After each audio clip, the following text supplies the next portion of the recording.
I'm Chaz Bryant. Yes, I'm eating pizza right now. He's got a cold beer in his hands. This is like the most unprofessional video we've probably ever done. Yeah. And Keith Richardson's over there, and I don't give a damn about him. Had, what, 10 big fights on the card today. A lot of finishes. I think there was a lot of upsets on here. Correct me if I'm wrong. There was a lot of everything. There was big punches, submissions, upsets. It was crazy. Yeah. It was crazy. We'll start with the first two fights that really didn't have any title implications, were the Damon Blackshear versus Shelton Sales fight. On pizza. Avery Evans versus Adam White. I'm going to keep going because I don't feel like editing right now. And you're going to give me a sip of that beer as you talk about him.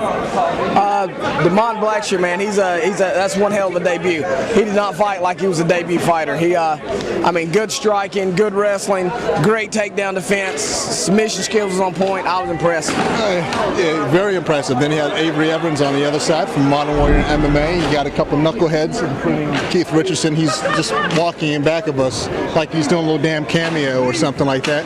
But of course, comes from Keith's school. A lot of grappling going on there. Yeah, and he actually stepped up because he's really probably an 85-pounder, and he stepped in there against the 205 and actually did a catch weight of 210, and the guy was actually overweight. I mean, it was crazy. So Avery was really impressive, and I can't wait to have him back too.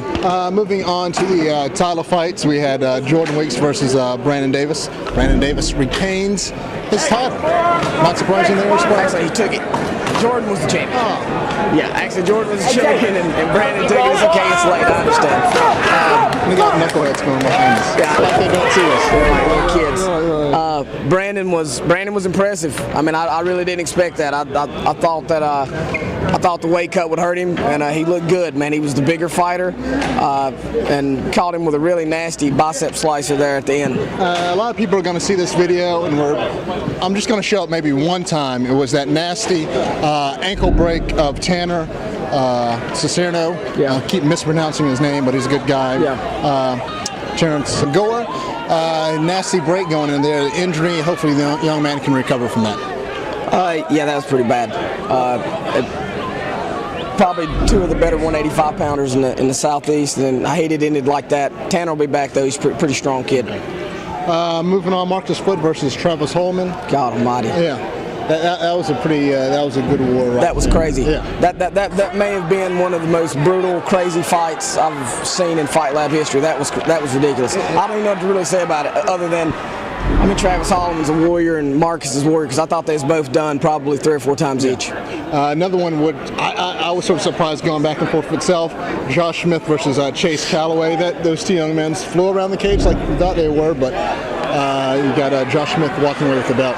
The Flying Gnats. The Flying Gnats. And I looked at the commissioner probably 3 or 4 times, and I was like, how do you judge this? Yeah. I mean, I didn't even know who was winning. And it was pretty much, who was going to get the last scramble and who was going to be able to last the longest, and Josh Smith came out on top. Absolutely. Moving on, Nate Kaiser versus Peter New, and it looked like maybe Nate just ran out of gas there at the end. It was the one good strike, and down he went, I believe, in the 3rd or 2nd round. Yeah, the 3rd round. That was an upset. I mean, but actually, it was an upset to us here at Fight Lab because we've seen Nate Kaiser obliterate everyone. But everyone I talked to said Peter New would win, and he came in and he took care of business. Yeah, and then moving on, some of the little controversy right there. People will see the video and try to judge about where that knee. What was it ruled again? It was ruled It was ruled an intentional knee. I mean, when you look at the video, I mean, you just got to make your own judgment call. But I mean, it was clearly, regardless, he was knocked out. Yeah. So the fight was going to end. There was no way Trey Singleton could have continued on. But the fact remains, I mean, Gerard Miller was winning the fight. Yeah, I mean, he was up 3 rounds to none. Now, with that being said, going to the end of the 3rd round, Trey started to turn it up, and I think they saw something in the corner. They was like, okay, this is what we need to be doing. And when they come out with the 4th round, it only lasted 18 seconds, but Trey was starting to turn it up on him. So, I mean, I don't know. 2 great warriors. Trey's still the champ. We'll see how it goes in the future. And no bad blood with Jared right there. No, gosh, no. 2 classy guys. Very apologetic when he was talking to us before that. Moving on to the pro guys, Alan Greenray versus Nick Besser. Alan Greenway won. Cody Wilson and Portland. Yeah, was boy, a good fight, that man. was a good fight. That was an awesome fight. Yeah, and this guy and Cody sticks around with you guys. Yeah. And it pays off. I believe now he's on a 3-fight winning streak inside this cage here. Maybe even longer than that. I got a 3. He's one of the top welterweights in the country right now that's unsigned. I mean, him and Portland Pringle. They both, either one of those guys could be fighting in Bellator or the UFC. I mean, just explosive athletes, phenomenal striking. That back take and choke was just came out of nowhere. I mean, that had to be one of the more violent chokes I've seen put on somebody, and afterwards Portland was convulsing and shaking down on the ground. So that was a pretty darn tight choke there. What's your biggest takeaway of tonight? 40th show. Yeah. And once again, I think we proved that we've got the best amateurs in the business that want to fight on our card. And see those guys go out there and lay it on the line and be so enthusiastic. And you heard Marcus Flood say this was his dream. Yeah. And when you hear somebody say something like that, I mean, to win our amateur belt is a dream of theirs, man. That's awesome. That makes it so much worth it doing these shows. Your 40th Fight Lab. Yeah. Your daughter's birthday today. Yeah. And I got a T-shirt from Randy. But you didn't get a button up. I don't care. I got a T-shirt. I got a logo. I'm working my way up.